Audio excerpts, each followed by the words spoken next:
naitwa Joseph Waziri na leo niko na ujumbe ambao ningependa kuambia Wakenya. Siku moja niliwahi kuwania kiti ya ubunge sehemu moja ya Kenya ambao sitaitaja kwa jina. Lakini kilichonishangaza ni kwamba wakati nilijitoa nikasema sasa hivi nataka kuombea ubunge, nilienda sehemu fulani, watu wakaniuliza mama yako anaitwa nani? Kumbe walikuwa wanataka kujua jina ya mamangu ili wajue kabila langu. Sasa mimi nikawaambia jina ya mama. Wakasema kumbe wewe umetoka kabila hiyo. Basi kama umetoka kabila hiyo itakuwa ni ngumu sana kupata kiti hapa. Sasa mimi nikasema la, kumbe ukizaliwa Kenya sehemu yoyote watakuangalia kama kabila. Sasa mimi nikawauliza, ningekuwa mchafu mungeniosha, ningekuwa mjinga mungenielimisha, ningekuwa mgonjwa mungenipeleka hospitali angalau nikatibiwe, ningekuwa uchi mungenivalisha nguo. Lakini niulize Wakenya, kama mimi ni Mjaluo, kama mimi ni Mkamba, kama mimi ni Mkikuyu, kama mimi ni Mdigo, kama mimi ni Mduruma, kama mimi ni Mmasai, utanifanyia nini?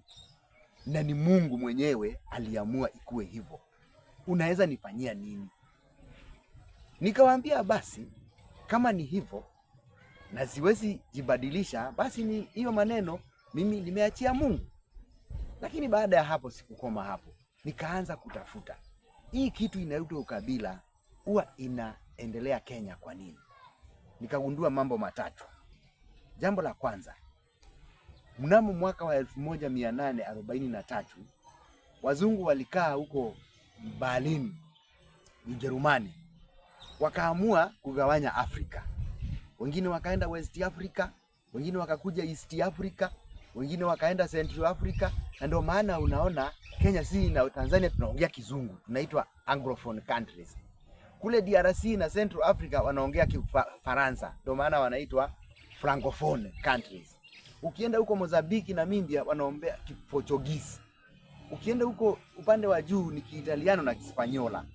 Sasa Afrika yenyewe iligawanywa hivyo na wazungu ili waweze kutawala. Ile inaitwa divide and rule.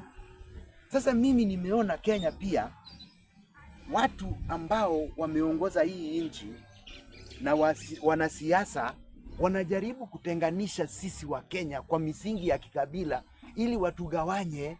Wanatuonyesha wewe ni mtu wetu, yule sio mtu wetu, mtu wetu ni huyu, huyu sio wetu, ili watugawanye tusije tukaona maendeleo. Ukiangalia utajiri ambao uko Afrika leo ni utajiri mkubwa sana dunia nzima. Ukiangalia ekonomi ya Ufaransa leo na Ufaransa iko na watu milioni 60 pekee.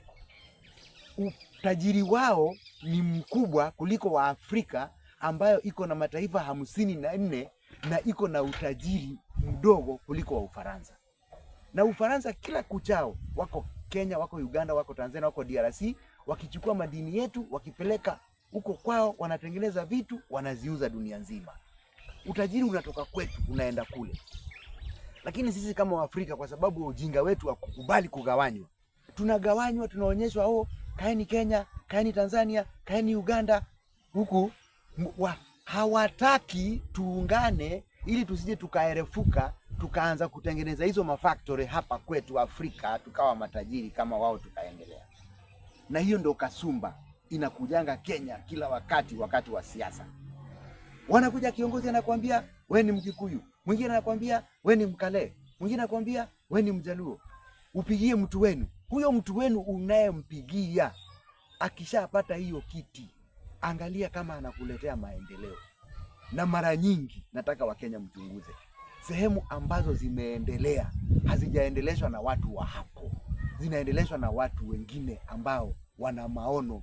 Wale ambao wa hapo wameendeleza ni wale watu ambao wana maono pia ya kusonga mbele. Tunapoenda kwenye siasa ya 2027 Wakenya niwaambie, angalieni kiongozi ambaye ana maono, ambaye ana sera, msimpee mtu kura ati kwa sababu ni kabila yetu, ni kabila yetu. Kabila yenu amekusaidia na nini? Angalia kiongozi na ujiulize, huyu amefanya kazi wapi? Amepitia wapi? Aliwahi kupewa cheo akafanya nini? Wengine wanasema hata kama ni mwizi ni wetu. Tunapeleka hii nchi wapi jameni?